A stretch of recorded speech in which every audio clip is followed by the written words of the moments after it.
अस्सलाम वालेकुम, हनीफ दवामी और आप लोग देख रहे हैं टोरंटो में पाकिस्तानी कम्युनिटी का मकबूल न्यूज़ चैनल द आवामी। नाज़रीन, आज हम प्रोग्राम में बात करेंगे किस तरीके से सिंध पुलिस के एक साजिशी टोले ने सिंध पुलिस को बाहर से आने वाले पीएसपी अफसरों के लिए नो गो एरिया बना दिया है कि अब खुद सिंध हुकूमत को भी अपने आईजी की तब्दीली में गैर मामूली दुश्वारी का सामना करना पड़ रहा है, इसलिए कि सिंध में जो है बाहर से पंजाब, खैबर पख्तूनख्वा और बलूचिस्तान से कोई पीएसपी अफसर आने को इस वक्त तैयार नहीं। सिंध हुकूमत के पास जो है वो इस वक्त बहुत ही महदूद ऑप्शन रह चुके हैं सिंध पुलिस के आईजी के सिलेक्शन के सिलसिले में। प्रोग्राम के अगले हिस्से में हम बात करेंगे कि कराची के एडिशनल आईजी का मुस्तकबिल क्या होगा, कौन एडिशनल आईजी कराची बनने जा रहा है। जबकि प्रोग्राम में आगे चलकर हम इंतज़ार कत्ल केस पर डिटेल से गुफ्तगू करेंगे कि इस कत्ल केस का मास्टरमाइंड कौन था और उसको किस खूबसूरती के साथ जो है बचा लिया गया और अब इस केस का आगे क्या होने जा रहा है। प्रोग्राम के आखिर में फिर हम बात करेंगे हमारा जो मशहूर सिलसिला है, कुछ भी ना कहा, कुछ कह भी गए और कुछ कहते कहते रह भी गए। कुछ पुलिस उन बरतरफ पुलिस एहलकारों के बारे में बात की जाएगी जो कि 3400 पुलिस एहलकारों में शामिल हैं, जो कि बुध वाले रोज़ यानी 3 नवंबर को आईजी ऑफिस के सामने धरना देने की शक्ल में जो है अपनी तहरीक की शुरुआत करने जा रहे हैं।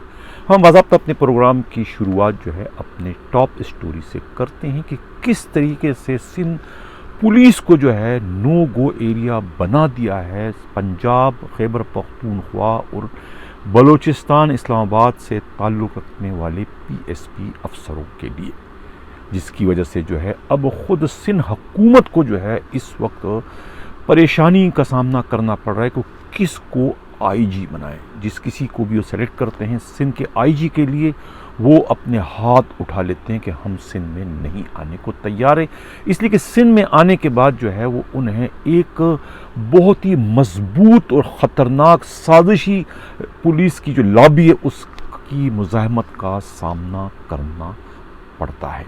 उन सबको ये मालूम हो कि किस तरीके से उस लॉबी ने जो है 16 कॉमन के जो एक बहुत ही गोल्ड टॉपर थे, बहुत ही एक ज़हीन और सबसे यानी कि बासलाहियत जो पुलिस अफसर थे, यानी कि मेरा इशारा डॉक्टर कामरान फजल के साथ उन्होंने क्या किया ये सब के सामने है। जो उसके अलावा जो एसएसपी जो डॉक्टर रिजवान थे, इस तरीके से आमिर फारूकी और दूसरे बहुत सारे जो एसएसपी को जिस तरीके से जो है रुसवाई के साथ सिंध बदर किया गया है मुख्तलिफ वक्तों में, वो भी उन सब के सामने है। इस वजह से कोई भी जो है इस वक्त सिंध पुलिस में बरज़ा खुशी आने को तैयार नहीं। यही वजह है कि आईजी सिंध की सिलेक्शन में इस वक्त सिंध पुलिस को जो है गैर मामूली दुश्वारी का सामना करना पड़ रहा है। यानी जिसको भी जो है आईजी सिंध बनाने की ऑफ़र की, उन सब का ये कहना है कि हम ग्रेड 21 में जो है किसी भी सूरत में जो है सिंध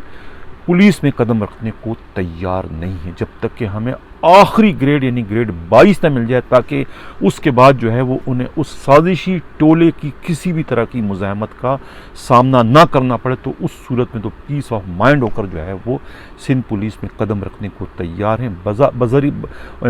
बसूरत दीगर जो है वो सिंध पुलिस में किसी भी सूरत में आने को तैयार नहीं, चाहे वो आईजी सिंध की पोस्ट जो है वो केक की तरह उन्हें यानी प्लेट में रख कर क्यों न दी जाए, वो किसी भी सूरत में आने को तैयार। ये इस वक्त सूरत हाल बन चुकी है जिस वजह से जो है बहुत ज़्यादा प्रॉब्लम जो है वो पैदा होते चले जा रहे हैं। इस सिलसिले में हमारे नुमाइंदा खसूसी जो हैं इस्लामाबाद से क़यामत गुल ने जो एक रिपोर्ट दी है उनका ये कहना है कि अब हाई पावर बोर्ड जो है वो इसी हफ्ते होने जा रहा है, गालिबन या तो जुमेरात को होगा या फिर जुम्मे को होगा।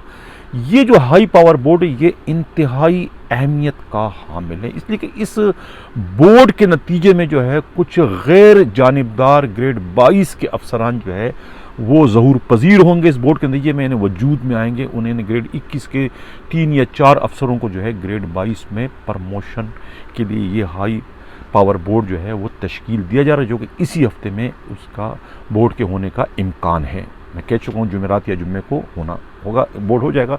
तो इस बोर्ड से जो है ना 3 या 4 जो है ग्रेड 22 के अफसरान पैदा होंगे जो कि गैर जानबदार होगा। उनके आने से जो है फिर जो इस वक्त ये जो मखसूस माइंडसेट के जो साजिशी टोला इस वक्त बराजमान है ग्रेड 22 में, जो इस वक्त सीनियर भी तकरीबन काफ़ी हो चुके हैं, उनकी जो उजारादारी है, उनकी जो इनफरादियत है, उसको ज़बरदस्त दचका पहुँचेगा। और गालिबन फिर बोर्ड में जो है वो उनकी ऐसी अक्सरियत नहीं पैदा हो सकेगी जिसके नतीजे में उन्हें पिक एंड चूज का जो है जहरीला फार्मूला इस्तेमाल करते हुए अपने मुखालिफिन को निशान इबरत और अपने जो हिमायती है उनको जो है आउट ऑफ टर्न जो है प्रमोशन देने का उन्हें मौका नहीं मिल सकेगा। उनकी इसी जहरीले फार्मूले के नतीजे में जो है इस वक्त जो है पूरे मुल्क में जो है एक इंतज़ामी बहरान जो है वो पोस्टों के हवाले से पैदा हो चुका है। लेकिन ये अब दोबारा ऐसा मौका उन्हें नसीब नहीं होगा, इसलिए कि इस हाई पावर बोर्ड के नतीजे में जो है 3-4 दूसरे गैर जानबदार ग्रेड 22 के अफसरान जो है वो वजूद में आ जाएंगे। इसकी वजह से फिर उनकी वो इनफरादियत नहीं रहेगी जो कि इस वक्त है कि एक ही सूबे से जो है बहालत मजबूरी 3 जो है ग्रेड 22 अफसरों को उस बोर्ड में शामिल करना पड़ा, जिसके नतीजे में ऐसे ऐसे अफसरों को प्रमोशन हो गई, यानी उन्हें मौजू करार दे दिए गए जिनके माथे पर कत्ल जैसे भयानक जुर्म की जो है जो झूमर है जो जगमाता रहा, लेकिन वो उन ग्रेड 22 के उन अफसरों को नज़र नहीं आया और आंख बंद करते हुए उन्होंने जो है उन्हें ग्रेड 19 से 20 में प्रमोट कर दिया।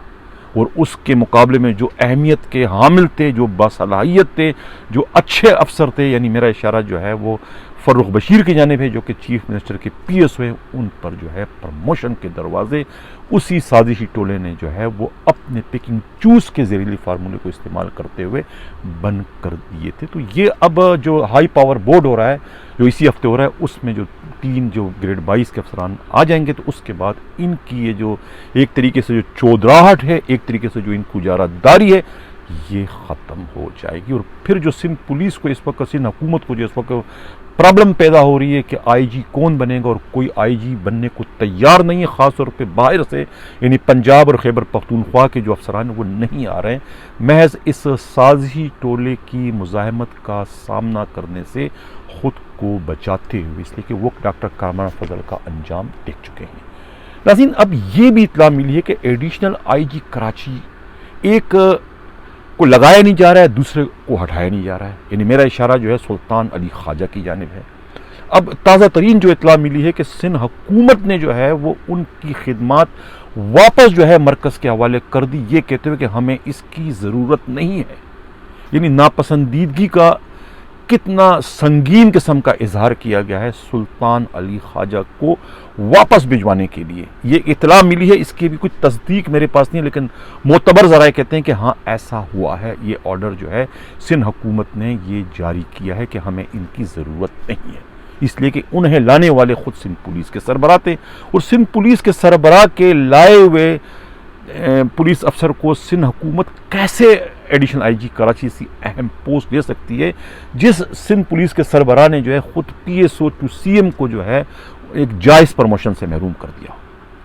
तो अब इसी तरीके से जो है अब ख़ुद जो इस वक्त एडिशनल IG कराची हैं इमरान याकूब मिनास, उनके बारे में ये इत्तला है कि उन्हें ख़ुद जो है वो FIA में एडजस्ट करने की कोशिश की जा रही। तो फिर सवाल ये पैदा होता है कि एडिशनल IG कराची कौन बनेगा। रह देकर जो है वो हमारे पास यहाँ पर ग़ुलाम नबी मेमन रह जाते हैं, या फिर फ़रज जुनेजो हैं, या फिर डॉक्टर अमीर शेख है। गालिब इम्कान ये है कि डॉक्टर अमीर शेख को मुमकिन है कि उन्हें दोबारा से एडिशनल IG कराची लगा दिया जाए। अगर सुल्तान अली ख्वाजा को निकाल दिया जाता है और ख़ुद इमरान याकूब मिन्हास की खिदमत जो है FIA के हवाले कर दी जाती है, तो फिर इसके अलावा कोई ऑप्शन जो है सिंध पुलिस के पास नहीं रहेगा। हाँ, एक ऑप्शन और है जिस पर बड़े गौर हो रहा है, डॉक्टर कामरान फजल। लेकिन डॉक्टर कामरान फजल को जो है खुद सिंध पुलिस के सरबराह जो है किसी भी सूरत में अपने चेन ऑफ कमान में रखने को तैयार नहीं है। फिर ये तो एडिशनल IG कराची की तो एक इंतहाई अहम तरीन पोस्ट है, वो कैसे कबूल करें। लेकिन इतला यही है कि सिंध हुकूमत उन्हें जो है एडिशनल IG कराची लगवाने पर बज़िद है। अब देखना यह कि कौन अपने इस खेल में कामयाब होता है। वैसे खबर के प्रोग्राम के मैं अगले खबर की जाने बढ़ूँ। जिन लोगों ने अभी तक हमारा चैनल सब्सक्राइब नहीं किया, अगर चाहते हैं कि हक व सदाकत का सफर इसी तरीके से जारी हो, वैसे मेरे चैनल को सब्सक्राइब भी करें, लाइक भी करें और शेयर भी करें। मैंने बात की थी कि अगले जो हमारा प्रोग्राम का हिस्सा है वो इंतज़ार कत्ल केस है। अगरचे इसका फैसला हो चुका है, कोर्ट ने फैसला सुना दिया है। 2 सिपाही जो है दानियार और बिलाल को जो है वो उम्र कैद हो गई है और बाकियों को जो है दूसरी सज़ा उन्होंने दी, मौत की सज़ा, बाकी को दूसरी सज़ा दे चुके हैं पुलिस वालों को। लेकिन इस फैसले में भी थोड़ी सी तशनगी है, थोड़ी सी तफ्तीश में भी थोड़ी सी तशनगी रह चुकी है कि भाई आखिर 2 गनमैन जो है, किसी के तो गनमैन थे, किसी बड़े अफसर के गनमैन थे। गनमैन हमेशा जो है वो अफसर के साथ साए की तरह रहते हो, किसी पार्टी, किसी छापामार पार्टी का हिस्सा नहीं बनते। अगर गनमैन किसी छापामार पार्टी का हिस्सा बन गए हैं तो फिर उन्हें वो हिस्सा बनाया गया है। जिसके गनमैन है यकीनन उन्होंने उसका हिस्सा बनाया होगा। तो लिहाजा अब इसमें सबसे ज़्यादा जो अहमियत का हामिल है, जब तक उनकी ज़बान नहीं खुलती, वो मतलब कि इंकशाफ नहीं करते तो सूरत हाल सामने नहीं आती। मेरा इशारा जो है बिलाल रशीद और दानियाल की जानिब है। बिलाल रशीद जो है वो और दानियाल दोनों के दोनों गनमैन थे। अब मामला खातून का था। खातून का मामला था मदिया कियानी। ये 13 जनवरी 2018 का वाक़या है। कार में जिस वक्त ये फायरिंग होती है, जिस वक्त उसको मारा जाता है, इसको 19 साल इंतज़ार को बाकायदा कार को रुकवाया जाता है, शनाख्त कराई जाती है कि हाँ यही कार है, यही बंदा है। उसके बाद गोलियां मारी जाती है। इंतज़ार के साथ मदिया कियानी है, उनको खराश तक नहीं आती। उसके बाद वो चली जाती है और उसके बाद से वो मंजर आम से उसको गायब कर दिया जाता है। यानी इतनी जो अहम विटनेस है उसको आखिर शामिल तफ्तीश क्यों नहीं किया गया? इसलिए कि वो कातिलों को जानती है, न सिर्फ कातिलों को बल्कि मास्टर माइंड को भी जानती है जिसने ये कत्ल करवाया। ये लैला कौन है? क्यों लैला से ताल्लुकात ख़त्म करने के लिए, बाज रहने के लिए इंतज़ार को थ्रेड किया गया था, मजबूर किया गया था उसी SSP ने जिसके ये गनमैन है। मैं नाम नहीं ले रहा हूँ। उस वक्त मैंने अपने नुमाइंदा खसूसी हमराज राही के ज़रिए जो है इंतज़ार के वालिद इश्तियाक अनवर से रब्ता करने की कोशिश की। अगर कल हमारे प्रोग्राम में आ जाते हैं फिर तो मैं उस SSP के परख छोड़ा दूंगा उनके बयान की रोशनी में। लेकिन इस वक्त मैं इंतहाई मोहतात अंदाज में जो है ये अपना प्रोग्राम कर रहा हूँ। मैं नाम नहीं ले रहा हूँ उस SSP का, जो कि इस सारे के सारे मामले में जो है बराह रास्त मुलव्विस है। और ये 2 जो सिपाही हैं, जो गनमैन हैं, दानियाल और बिलाल रशीद, ये दोनों एक तरीके से इस वक्त कुर्बानी का बकरा बने हुए हैं अपने बॉस को तहफ़्फ़ुज़ देने के लिए, अपने बॉस को बचाने के लिए। और बॉस ने भी इन्हें यकीन दहानी कराई थी कि तुम दोनों के खिलाफ कुछ नहीं होगा, मैं मुकदमा ख़त्म करा दूंगा, सिर्फ तुम लोगों ने अपनी ज़बान बंद रखनी है, किसी को कुछ नहीं बताना है कि ये कैसे हुआ और क्यों और तुम लोगों ने ऐसा क्यों किया। बज़ाहिर इस मामले को जो है एक्सीडेंटल ज़ाहिर करने की कोशिश की गई है कि सब इत्तेफाकिया हो चुका है, लेकिन ये इत्तेफाकिया नहीं है, ये बाकायदा प्री प्लान मर्डर था। लड़की इसमें इन्वॉल्व है। मैं लैला का नाम ले चुका हूँ और मदिया कियानी का नाम ले चुका हूँ। मदिया कियानी जो है वो एज अ फैसिलिटेटर इसमें इस्तेमाल हुई है। ख़ुद पुलिस एक इंतहाई काबिल एतमाद ज़राए कर। ये 1 हफ्ते की दोस्ती है। 13 जनवरी को वाक़या और 8 जनवरी से ही इनकी मुलाकातें होती हैं मदिया कियानी की इस मकतूल इंतज़ार से। बकौल उनके वालिद इश्तियाक जो अनवर हैं, उनका ये कहना है कि ये इनकी मुलाकातें जो है 1 हफ्ता पुरानी थी।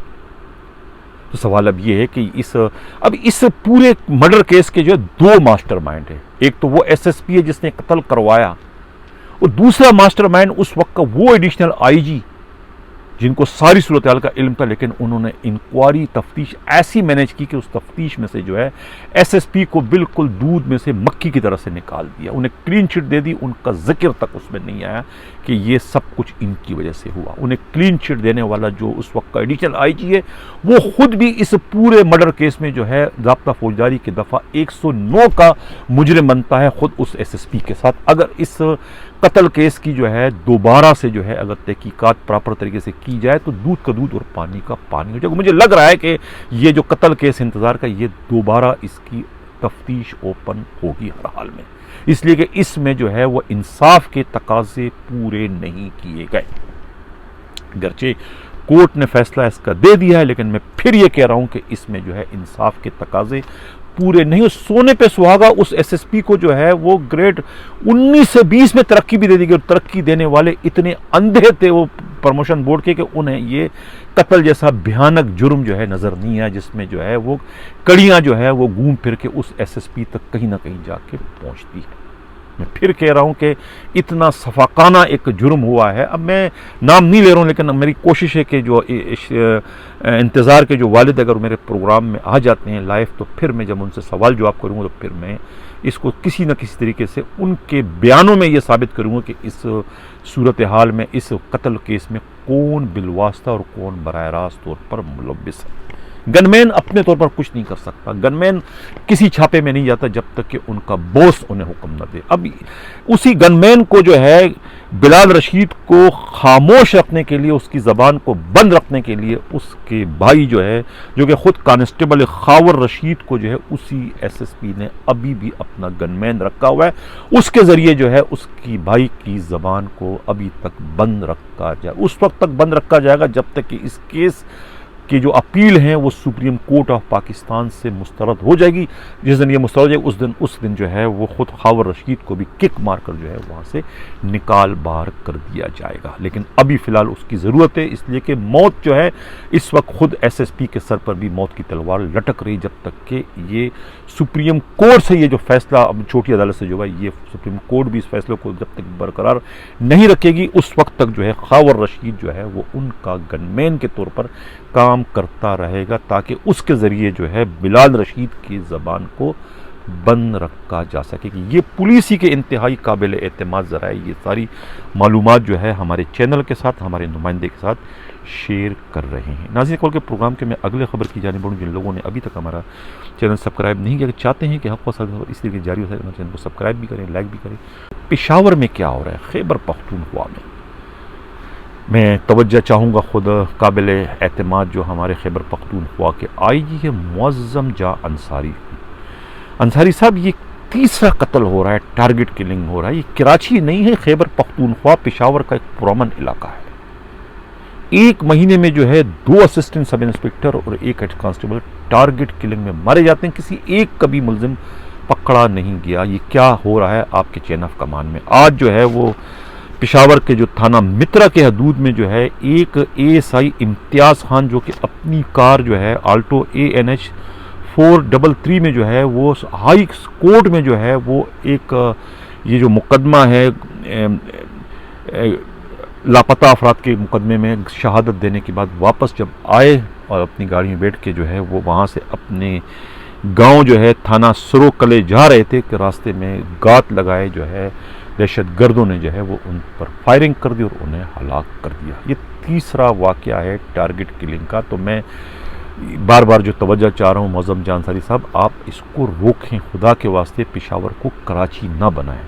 पेशावर एक पुरअमन शहर है, उन्हें पुरअमन शहर ही रहने दें। और अपनी पुलिस की जब आप तहफ़्फ़ुज़ नहीं कर सकोगे तो फिर लोगों की तहफ़्फ़ुज़ और लोगों को दहशतगर्दों से आप कैसे बचाओगे, जब आपकी अपनी पुलिस जो है वो अदम तहफ़्फ़ुज़ का शिकार हो जाएगी। तो बराए मेहरबानी आप ज़रा इस पर तवज्जो दें। नाज़रीन, कल के प्रोग्राम में जो मैंने जिक्र किया था 3400 पुलिस एहलकारों की बरतरफी का, जो कि अब वो जो है बुध वाले रोज़ से जो है वो अपनी एक ना ख़त्म होने वाली हड़ताल या धरने का जो शुरुआत करने जा रहे हैं। खुद आईजी सिंध के ऑफिस के सामने यानी आई चौधरी रोड को वो ब्लॉक कर देंगे और उस वक्त तक उनका धरना जारी रहेगा जब तक कि उनके जायज़ मुतालबात पूरे नहीं किए जाते। उनके मुतालबे क्या है कि उनको डिसमिस फ्रॉम सर्विस जो किया वो गैर कानूनी तरीके से किया। 2012 में वो अपॉइंट हुए थे। कल के प्रोग्राम में मैंने गलती से जो है वो तस्करा कर दिया कि ये कारसाज के बम धमाके में इनके बहुत सारे साथी जो है वो शहीद हो गए थे। कारसाज का बम धमाका नहीं था, बल्कि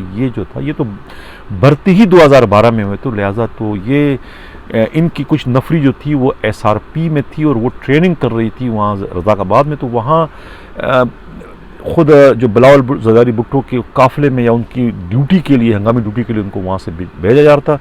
उनके जो वो बस पर जो है फिर एक खुदकश हमला आवर टकरा जाता है, जिसमें वहाँ 12, 13, 14 जो ये पुलिस वाले होते हैं वो शहीद हो जाते हैं। जुल्म ये है कि वो शहीद हो जाते हैं, उनको शहीद डिक्लेयर नहीं कहता है, यानी जान उनकी चली जाती है, उनको शहीद डिक्लेयर नहीं कहते। उनकी शहादत पर उनके डिसमिसल को जो है वो तरजीह दी गई। उन्हें जो है वो उनकी जो एक कंपनसेशन थी शहादत की वो भी नहीं दिया गया। उनके जो घर वालों को जो उनकी तनख्वाह जो मिलनी चाहिए उनकी रिटायरमेंट तक की वो उन्हें वो भी नहीं दिया गया। बल्कि डिसमिसल के लेटर में कहा गया कि 3 महीने के अंदर अंदर आप अपने आप को क्वालिफाई करो, अपने इम्तिहान दोबारा दो। वो कह दिया। बट सवाल ये पैदा होता है कि जो शहीद हो गए तो वो इम्तिहान कहाँ से देंगे? क्या वो कब्र छोड़ के आके इम्तिहान देंगे? वो 3 महीने का पीरियड रखा था और उसको अभी गुजरे हुए कई साल हो गए, लेकिन किसी ने उनको इम्तिहान के लिए नहीं बुलाई। इतनी बड़ी नाइंसाफ़ी है। मुझसे आज राब्ते किए अमजद सोमरों ने किए, ये कहते हैं कि 5 साल पहले हम भर्ती हुए थे और ये नईम शेख ने जो है वो डिसमिस किया। इस तरह बल्लाज खान जो है उन्होंने रब्ता किया, अजीज़ पवर ने रब्ता किया, बाबा कमांडो ने रब्ता किया, मोहम्मद खान जो है मीरपुर खास से भर्ती हुए थे, बाकी कोई इनके साथ 96 दूसरे पुलिस वाले हैं उनके साथ ये अपॉइंट हुए थे, वे किसी DIG स्पेशल ब्रांच के गनमैन भी रह चुके हैं। इनका ये कहना है कि हमारे साथ बड़ी ज़्यादती हुई, हम तमाम तरीके से क्वालिफाई कर चुके हैं, हमने तमाम इम्तिहान A1 B1 भी दे चुके हैं और कोई रूल ज़ाब्ता का हम पे इतलाक़ नहीं किया गया। यहाँ तक कि हमें शोकास नोटिस भी नहीं दिया गया कि हमें आपने निकाला क्यों, हमारी गलती क्या है, हमारा गुनाह क्या है, हमारा जुर्म क्या है। यानी कि ये सब लोगों ने मुझसे रब्ते किया। अब ये इनमें से कुछ लोग जो है वो कल शायद मैं उनको ऑनलाइन लूँ, अपने साथ उनका इंटरव्यू करूँ, तो फिर मैं अगले दिन यानी 3 नवंबर वाले प्रोग्राम में उसको शामिल करूँगा कि 3 नवंबर को ये लोग जो है कराची में IG ऑफिस के सामने धरना देने जा रहे हैं। राजनीतिक वर्ग का प्रोग्राम के अगले खबर की जाने बढ़ूँ। जिन लोगों ने अभी तक हमारे चैनल सब्सक्राइब नहीं चाहते हैं कि हक व सलाह का सब इसी गुजारिश है हमारे चैनल को सब्सक्राइब भी करें, लाइक भी करें, शेयर भी करें। नाज़रीन, बिलाल अकबर को जो है नेब का चेयरमैन बनाया जा रहा है, जो कि सऊदी अरब में सफ़ीर थे, वहाँ से इनकी खिदमत वापस ले ली गई है। जो कि पहले रेंजर्स के DG भी रह चुके हैं, कराची के बहुत अच्छे अफसर हैं, मामलात को समझते हैं और जराइम पेश अफराद के ख़िलाफ़, करप्ट अफराद के ख़िलाफ़, अफसरान के ख़िलाफ़ जो है वो एक अच्छी मुहिम अपने ज़माने में चला चुके हैं, तो उन्हें बहुत अच्छा खासा तजर्बा है। उन्हें मालूम ये हुआ कि उन्हें अब चेयरमैन नेब लगाया जा रहा है। ये एक बहुत ही ख़तरे की घंटी है करप्ट सरकारी अफसरों के लिए, सरकारी अफसरों के लिए, पुलिस अफसरों के लिए, FIA के अफसरों के लिए, जिन जिन के नेब में मामला चल रहे हैं और नेब का जो निचला अमला जो है वो मिली भुगत करके उनको बचा रहा है, क्लीन चिट दे रही है, उनके लिए ख़तरे की घंटी है कि बिलाल अकबर जो है वो चेयरमैन नेब बनने जा रहे हैं। और जिन बड़े बड़े जो अफसरों के ख़िलाफ़ जो गॉडफादर की इंक्वायरी है, सुल्तान ख्वाजा की इंक्वायरी है, दूसरी जो इंक्वायरियाँ चल रही हैं इस वक्त, वो इंक्वायरी जिस पर NFR लिख चुका है, नॉट फॉर एक्शन, वो दोबारा जो है उस पर अमल दरामद शुरू हो जाएगा। शायद यही वजह है कि रवि को जो है वो मुल्क से बाहर फरार करवा दिया गया। रवि अमेरिका जाने में कामयाब हो चुके हैं। रवि जो है कहते हैं गॉडफादर के पेट्रोलियम मामलात के जो है वो मुशीर थे, उन पेट्रोलियम के मामलात को देख रहे थे। अब ये इतला मिली कि तमाम के तमाम पेट्रोलियम के जो मामलात थे वो उसका डिस्पोजल कर चुके हैं, इसलिए उनको इंतहाई खामोशी के साथ FIA की आंखों में मिर्चें डालते हुए अमेरिका फरार करवा दी। उन्हें भी ये इल्म था कि बिलाल अकबर जो है वो चेयरमैन ने बनने वाले हैं। अगर चेयरमैन ने वो बन जाते हैं तो उसके बाद जो है वो तमाम इंक्वायरियों में जो है नए सिरे से जान पड़ जाएगी और फिर वो नेब के अफसरान जो कि अपने कुलीग को किसी न किसी तरीके से बचाने में कामयाब हो गए तो फिर शायद वो बचाने में कामयाब ना हो सके। नहीं चलते हैं अब हमारा जो प्रोग्राम का जो बहुत ही मशहूर सिलसिला है, कुछ भी ना कहा, कुछ कह भी गए, कुछ कहते कहते रह भी गए। आज का जो हमारा प्रोग्राम है इसमें सिंध पुलिस के 2 ईमानदार अफसरों को हम टारगेट कर रहे हैं, इस निशाना बना रहा हूँ अपने इस प्रोग्राम में। कुछ भी ना कहा, कुछ कह भी गए, कुछ कहते कहते रह भी गए में। ये नवाज शरीफ जब प्राइम मिनिस्टर होते हैं उनकी ये प्रिंसिपल सेक्रेटरी होते हैं। इनका साहबजादा मीडिया रिपोर्ट्स के मुताबिक और ख़ुद स्पेशल डिवीज़न के काबिल एतमाद ज़राए ये इतलात दे रहे हैं कि इनका साहबजादा जो है UK में 3 साल तक जो है ज़ेर तालीम रहा। 3 साल तक, 3 साल में, 1 साल में होते हैं 3 सेमेस्टर और 3 साल में 12 सेमेस्टर। एक सेमेस्टर का खर्चा जो था 80 लाख रुपए, 80 लाख रुपए यानी 20 लाख कम 1 कोका 1 करोड़। ये 80 लाख का जो ये फटीक थी ना, ये सिंध पुलिस के 2 अफसरान जो थे, जो ग्रेड 20 में 21-22 में 20-21 में थे, वो ये फटीक हंसी खुशी उठा रहे थे, हालांकि बड़े ईमानदार है, उसूल परस्त हैं, यानी कि अपने आप को करप्ट नहीं जाहिर करते, लेकिन ये 80 लाख का यानी कि एक सेमेस्टर का जो खर्चा एक उठाता था, दूसरे सेमेस्टर का खर्चा दूसरा उठाता था। एक बाद में जो है फिर सिंध का आईजी भी बन जाते हैं, दूसरा जो है वो किसी तरीके से सिंध में भी रहते हैं और FIA में भी जाने में कामयाब हो जाते हैं, ये 2 अफसरान जो हैं। अब अंदाज़ा लगाएं कि 80 लाख बड़ी रकम है, ये एक सेमेस्टर का खर्चा दोनों ने मिलकर उठाया, यानी 3 सालों में 1.5 साल का खर्चा एक ने उठाया, 1.5 साल का खर्चा उठाया। अब बताएं कि इनकी ईमानदारी कहाँ चली गई। जाहिर है कि ये उन्होंने इन्वेस्टमेंट की थी किस पर? फवाद हुसैन, फवाद पर नहीं, वजीर आजम पाकिस्तान के प्रिंसिपल सेक्रेटरी पर। और इस इन्वेस्टमेंट के इवज उन्होंने क्या कुछ नहीं लिया होगा, पोस्टिंग ली होगी, प्रमोशन लिया होगा, उन्होंने अपना ग्रेड 22 लिया होगा और अपने दूसरे साथियों को प्रमोट करवाया होगा, पता नहीं क्या क्या नहीं करवाया होगा, सरकारी अराजी अपने नाम कराई होगी, बहुत से कुछ, यानी बहुत सारे गपले जो कि प्राइम मिनिस्टर से मुंसलिक हैं, जिनके दायरे अख्तियार में आते हैं, वो सारे के सारे काम जो है वो उस वक्त उन्होंने उस 80 लाख रुपए की जो फीस थी वो ये खुद भरा करते थे हर सेमेस्टर की, और उसके एवज ये अपने नाजायज़ फ़ायदे, नाजायज़ फरमाइशें, नाजायज़ जो ख्वाहिशात थे जो है वो उस सीट से जो है ये वसूल किया करते थे। ये हाल है सिंध पुलिस के इन ईमानदार अफसरों के, जो दूसरों को जो है वो डिसमिस भी करते हैं, दूसरों की सर्विसेज से भी खेलते हैं, दूसरों की ज़िंदगी से भी खेलते हैं, दूसरों के कैरियर से भी खेलते हैं, लेकिन अपने कैरियर को बनाने के लिए किस तरह के हथकंडे इस्तेमाल करते हैं, नाज़रीन आप अंदाज़ा लगाएं। ये थे हमारा आज का प्रोग्राम। अब कल तक के लिए मुझे इजाज़त दीजिए। अल्लाह हाफिज़।